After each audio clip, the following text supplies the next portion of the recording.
Hello and welcome to The Food Chain from the BBC World Service. I'm Ruth Alexander. Today we want to know, what does a World Cup footballer eat? And here to tell us from Boston in the United States is executive chef Julio Cacamo, who travelled to Qatar with the US team for the FIFA World Cup 2022. Julio, thank you for being here. Of course, thank you so much for having me. It's a pleasure. Thank you so much. Thinking about you travelling with the US team to Qatar in 2022, first of all, how did you get a job like that?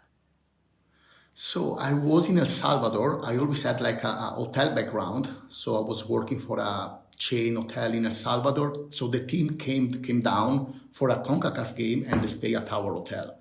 And I just clicked with the performance director. And after that, we just continued to communicate till one day he asked me, what if we qualify for Qatar? Would you like to join us? And I was like, okay, wait a minute. Yes, I definitely wanted to. So it happens like, I would say, the right place at the right time.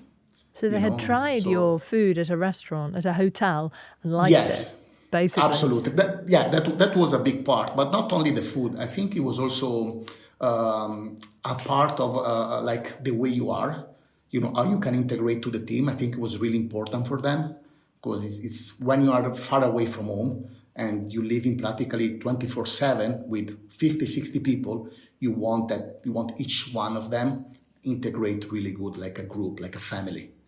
I see. So being a team chef, it's not just about the food you're preparing. The role's much wider than that.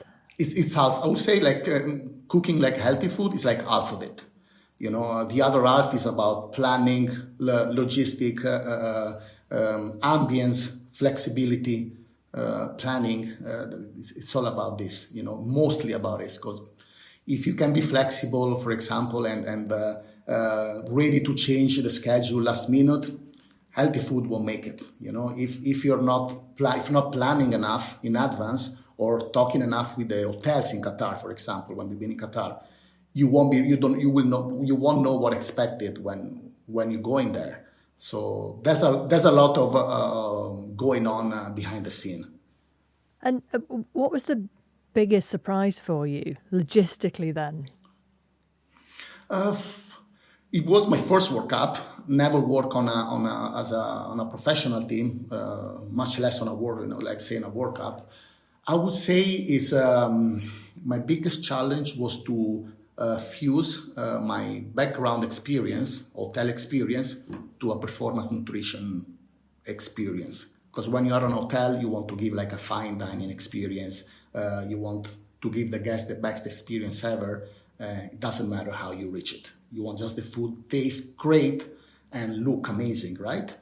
When you're working for elite athletes, you want the same, because you still want the food to look amazing and taste great, but you have to be performance focused. It means that you have to work with a nutritionist, you have to compromise your creativity sometimes. Sometimes you have more space to do it. So I would say absolutely that. Like you want to give your best, but at the same time, that you have to, sometimes what you can give your best is not exactly what the athletes needs. Is that a bit frustrating then as a chef to have to work closely with a nutritionist? Absolutely not. It's fun. It's fun. It could be frustrating sometimes because you want to do something and you really can't, and you understand that you cannot. But at the end, it's challenging. So, I love to be challenged. So you have to find new ways to be creative. You have to find new ways to cook certain proteins or certain carbs. You have to study, understand when you can do it, when you cannot do it. What is a training day menu, what is a recovery menu, what's a match day menu. So it's really interesting. When I jump into this world, I didn't know what to expect. And I really love to fuse my background experience with the performance nutrition one. And just thinking about when you were talking about, that you have to really be a part of the team. How were you accepted into the team? How did you make yourself a part of the family? Well, that's kind of fun to say it. So that was kind of, I already know the team. They already like me. I like them. I love them. Great team, great atmosphere. But I didn't know there was some kind of ritual. You have to go through it. And we were in Spain for a training camp, mid-room, everyone is in, staff, players, and they close the door, they put a chair in the middle of the mid-room, and they call me and they say, now stand up on the chair. I was like, okay, what's going on? And they start giving me all kind of strange questions, not related to football. And then I answer and I say, okay, now it's your turn to sing. I say, wait, what do you mean? What do you mean it's my turn to sing? That's the ritual. Everyone has to sing a song in front of everybody when they get accepted to the team. So I didn't know what to sing. First thing come in mind, say Elvis Presley. That's the icon, one of the icon. Yeah. So it was like absolute chaos. It was really nice. Nice memories. Big round of applause. Big round. I mean, I hope I hear it good. Yeah. So then, like, what is your first job as chef? I mean, you must be ordering in, I imagine, huge quantities of food. Yeah, I mean, it's about, as I say, logistic and planning. So you work months in advance. You work on the schedule, strictly on the schedule. So you work around the game day practically. So you have menus of match day -2, -1. You have the match day, the match day +1, +2, and you're working on that. And you know already that it can change drastically. For example, in Qatar, you were expected to have training on a Thursday, and then they cancel it, and they will do it on a Friday morning. So you had all the logistic ready to cook at the training facilities, and you have to cancel it and move it to Friday, and still making sure that the food is right, and for the day, because probably it's not -2, but it's -1 match day. So it's all about logistic planning and, as I say, flexibility, because everything can turn around really quickly. And what was on your team's World Cup menu? What were they eating? They were eating, people think that athletes eat just grilled chicken and broccoli or salmon. It's not. People will be surprised to know that athletes eat everything as a normal person do, but in different quantities, and they know when they can eat it. There's an exact time when they can eat it, what they want, practically. You have to listen to the athletes, you have to gain the trust of them, because if you don't gain the trust of a player, he won't follow you. He won't follow a nutrition path, which is really important. It's about consistency, It doesn't matter if you eat a healthy food, if after you go into a restaurant and eat fried chicken, for example, So it's about consistency for the player. It's about giving normality when you're away to a player. You are in Qatar, you are on a completely different country, different tradition, different culture. So when they go into the meal room, you want to give them a sense of normality. You want to give them a sense of I'm home. You want to listen to them. You want to see what they like, what they don't like, their favorite food, their favorite recipe, the breakfast plate that the mom cook every day, and try to incorporate that into the meal planning. So you make them feel like, oh, this is all. I'm entering the meal room and I'm home. I can relax. I can leave all the noises outside, and this is home. I can eat, I can rest, I can talk about everything to my teammate in front. I can go to the chef and ask him something, and Did you ever have players come to you on the quiet and say, look, chef, please, would you just make me this special treat? Oh, yeah. Oh, yeah. But I was instructed before, say, if any player come to you, tell them to go to the performance director and ask him first. So when I did that couple of times, they test me. When I did that couple of times, they didn't come anymore. What were they asking for? Sometimes dessert, like an ice cream or like a cake, or they want something sweet, which they can have, but on a certain time, specific time. Like, for example, a post-match meal, you can have a little treat. On a morning breakfast, you want a little treat. You can give a little pancakes, for example. But after that, you really have to be careful.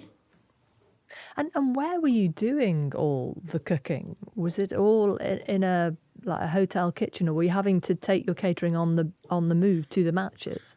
So it was on the hotel, mostly at the hotel. We had like a whole kitchen crew for us, so that I could work with, which was amazing. The hotel was like unbelievably good. I have no word to express how good they were. And then we were catering with the hotels to the training facilities. We were having like lunches at the training facilities. So we had to cater and the logistic, the planning, the safety, because Qatar extremely hot. You have to really be careful not to break the food chain, right? The temperature is really important, so we were really careful about that. And how challenging was it for you to source all of the ingredients to make these meals that you knew would be comfort food for the players? So you have to plan. You have to talk with your hotels. You have to give them a guidelines of the quality of proteins, for example, that you want, the protein of fats that you want, the quality of carbs that you want, and then you check on it. There will a lot of calls, a lot of Zoom call. We did. It was winter time and it was Thanksgiving, so we had a Thanksgiving big celebration, and we I don't know how many turkey we did. So Where it's, did it's where did you get the turkeys from? we imported it from the U.S. You flew it in all that Yeah, way. yeah. So we did a really nice buffet outside, and it was not only the team, staff and player, but it was also the families. So I believe it was one of my favorite meals in Qatar, because you really get to see everybody enjoying with the families, which is rare, on a World Cup, because you always try to be focused, right? You don't want some kind of distraction from outside the team. But it was amazing. It was beautiful. Yeah, and would you say that is actually quite a key part of what World Cup for footballers eat? Not just like the food on the plate, but the fact that they eat together and they're eating with the Oh, wider staff and absolutely. sometimes their families.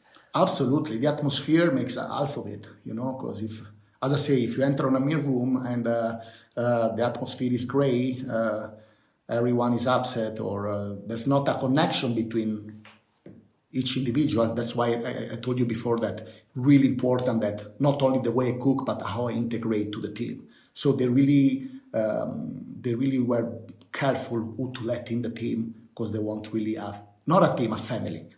Everyone was family. Everyone was talking to everybody. Everyone was laughing. Everyone was making jokes.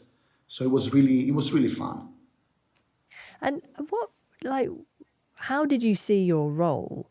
Was it, simply to provide the best and tastiest food for the team? Or I wonder if you also had a role as maybe a kind of agony uncle. You're not the coach, you're not the trainer, you're not the physio, but you're part of the team and maybe someone the players can talk to when they're feeling perhaps a long way from home. Absolutely. I didn't know what to expect when I first arrived in Qatar. So I was like really like focused on the food, right? And then I realized that it was not only to be focused on the food, but the main focus is the player. The player has to feel happy, has to feel, as I say, home. So yeah, they were coming to me and start talking to me. Where you from? Oh, I've been there. Or where you from? Oh, I've been there. What's your favorite food? Or oh, chef, how you cook this? Or my mom cooked this kind of recipe. So talk about everything related to food and also other things. So you become. I feel like I was becoming more like a person that they can talk to. Sometimes you don't want to talk with the coach or with your trainer, so they feel like a little more relaxed to talk. Or let's talk with the chef. Let's have a chat with the chef, so they can relax a little bit. Uh, what was it like for you when you were then watching them on the match, like taking part in this huge tournament, knowing that you're the one that had fed them that morning? It was unbelievable. I could not believe I was there. I mean, I was pinching myself. Say, it can't be possible that I'm in Qatar with U.S. soccer team. How did this happen? It was an unforgettable experience. You feel proud. You feel proud for what you're doing, and they make you feel proud, which is which is really important. They give you They make you feel 100% worth each one of the team. So it's really, really important. And it was amazing. It was just Italy not being there, as we know, unfortunately. But me as an Italian being on a World Cup, it was make me proud. Giulio Caccamo, thank you very much. Oh, it was my pleasure. Thank you so much.